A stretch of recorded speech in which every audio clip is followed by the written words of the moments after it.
Real Madrid e Milan são os primeiros semifinalistas da Liga dos Campeões. Vamos falar um pouquinho do que foram os jogos de volta dessa terça-feira.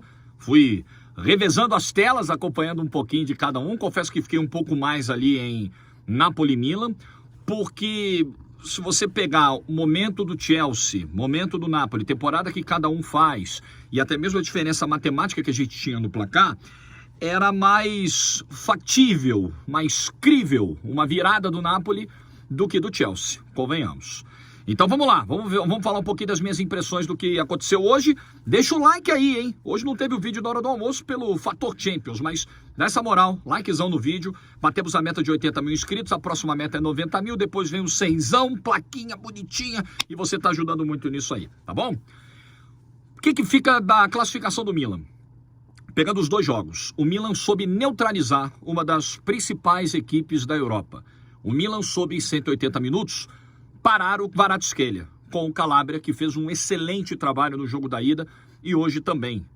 O Milan contou, claro, com a ausência do Osimhen no primeiro jogo, mas o trabalho defensivo hoje não permitiu que o Osimhen recebesse tantas bolas assim no primeiro tempo, quando o Napoli fez aquele começo de abafa, de pressão. Então o Napoli tomou a iniciativa, é o DNA do time e era o que a necessidade impunha ao Napoli. Tem que atacar, tem que morder, tem que mastigar desde o início, porque tem que buscar 2 gols.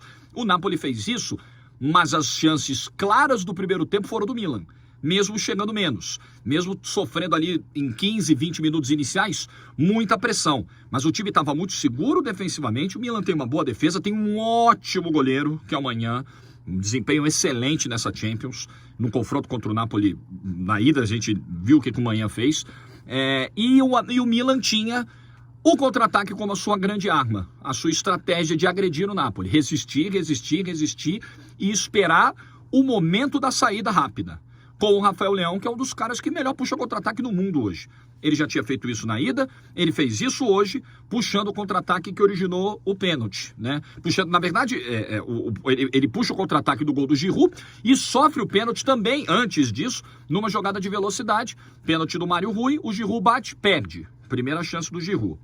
Depois, o Giroud, numa chegada pelo meio, tem uma chance cara a cara, chuta a bola no meio do gol, o Meret com o pé faz a defesa. Óbvio que você tem o mérito do Meret, mas óbvio também que o Giroud poderia ter feito uma finalização melhor, no alto, tirando do alcance do Meret, facilita um pouco as coisas para o goleiro do Napoli. Então aí foram 2 chances perdidas pelo Giroud, mas a terceira ele não perdeu. Essa sim num contra-ataque muito bem puxado pelo Rafael Leão, e uma assistente, ele disparou, e assim, ninguém pegou. Ele foi passando por 2, 3, ninguém pegou quando ele botou na frente, e aí só rolou pro Giroud, gol escancarado. O Giroud comemora ajoelhado, agradecendo aos céus, aliviado, porque você imagina, né? Ele perde o pênalti, ele perde uma outra finalização cara a cara, o Napoli vai lá, faz 1-0, faz 2, perde a classificação. O Giroud seria o grande vilão do que aconteceu, do que teria acontecido.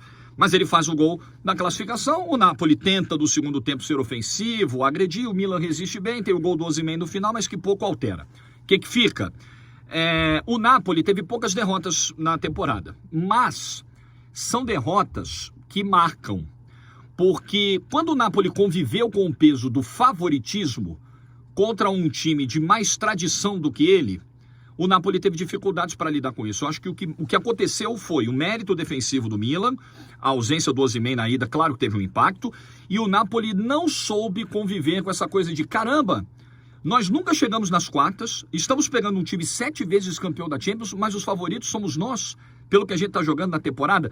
Acho que o Napoli não lidou bem com isso, não conseguiu fazer o seu jogo fluido, assim, atacou, agrediu, mas não foi com o nível de eficiência que a gente viu fazer o Napoli, por exemplo, no campeonato italiano. Ah, Jorge, mas o Napoli não está convivendo com o favoritismo no campeonato italiano?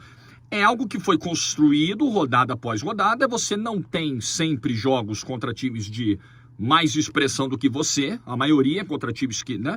E se você for ver as derrotas que o Napoli tem no campeonato, ele tem uma derrota para a Inter, na volta da Copa, que é a Inter.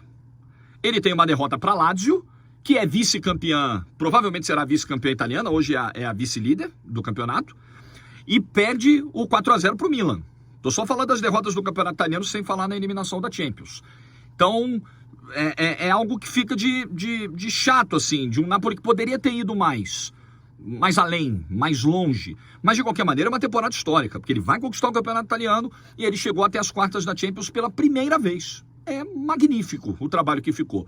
Só que vocês sabem como eu acredito que essa coisa muitas vezes tem influência.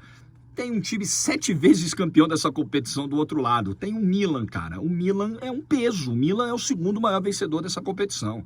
O Milan, com o time que vinha com problemas, tropeçando no campeonato italiano, mas tá aí, na semifinal da Champions. São coisas que dificilmente acontecem, e aí não é desmerecer não, mas é só você pegar a história. Dificilmente isso acontece com o Napoli. Nunca aconteceu, nunca chegou na semi. Dificilmente isso vai acontecer com o Eintracht. Assim, com todo respeito com o Leipzig, com todo respeito, não são times que têm um lastro histórico do Milan. Tá aí, cara, numa semifinal de Liga dos Campeões. Depois de muito tempo, é verdade, desde 2007, quando ele chegou à semifinal e foi campeão.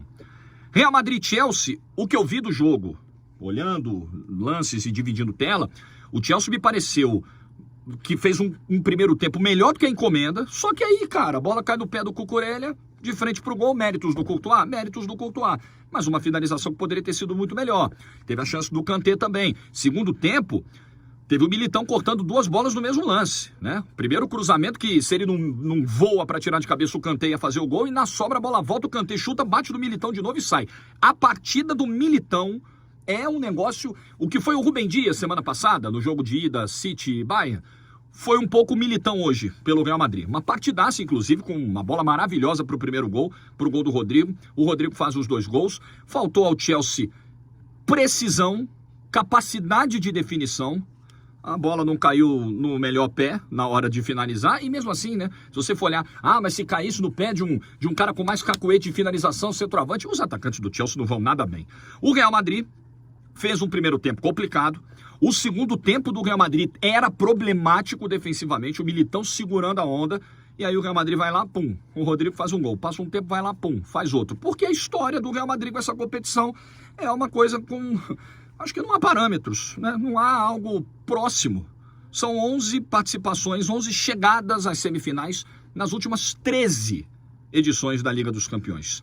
Isso é muito sério. A relação do Real Madrid com a Champions é um negócio muito sério. A estrela do Rodrigo, o talento do Vinícius Júnior, o que jogou o Militão hoje, você tem um cara como o Benzema, enfim, esse é o Real Madrid, que nunca tá morto. E o Chelsea tem muita coisa para reconstruir, tem um trabalho extenso de reconstrução para a próxima temporada. Essa está sendo difícil, a próxima será também, sem Champions para jogar, não vai conseguir a classificação via Premier League, a última chance era a própria Champions desse ano, mas estava na cara que o Chelsea não tinha pernas, o Chelsea chegou até longe demais, dados os problemas, dado o caos, o Chelsea chegou até longe demais na Liga dos Campeões. E aí você tem o maior vencedor e o segundo maior vencedor dessa competição garantidos na semifinal. Para quem gosta da questão histórica, dos grandes clubes, dos clubes de peso chegando longe, essa Champions está sendo um prato cheio. Mas pode ter um City ambicioso, porém nunca campeão chegando lá. E é favorito para eliminar o Bayern. Pode ter uma Inter, que foi campeã em 2010, fazendo um clássico contra o Milan. Enfim, grandes histórias estão sendo contadas. Mas o Milan, o Real Madrid fez o que se esperava. O Milan foi além. O Milan conseguiu tirar da Champions, talvez aquele que jogou o futebol mais legal da Europa na temporada, que foi o Napoli. O que o Milan conseguiu hoje foi com cara de Milan. Depois de muito tempo, o Milan foi Milan de novo. E esse Milan numa semifinal de Champions, cara, com esse peso histórico, é um negócio muito sério. É um negócio muito sério. O que você pensa aí? E amanhã, o que vai dar? Amanhã eu narro Bayern e City. Eu acho que nós vamos ter gol dos dois lados. Eu não sei se o Bayern vai fazer os gols suficientes, se vai fazer a margem suficiente. Mas é o Bayern na Allianz Arena com obrigação de ser rolo compressor. Uma coisa é ser naturalmente, outra coisa é ter a obrigação. Tem que fazer 3 no mínimo para prorrogação. Eu acho que vai dar um jogo assim pra gente lembrar por muito tempo na Champions. E amanhã a gente se vê nesse jogo na HBO Max a partir das 2h30 da tarde. Deixa o like se você ficou até o fim do vídeo. Gostou das classificações de Real e Milan? Deixa nos comentários aí. Tchau, tchau.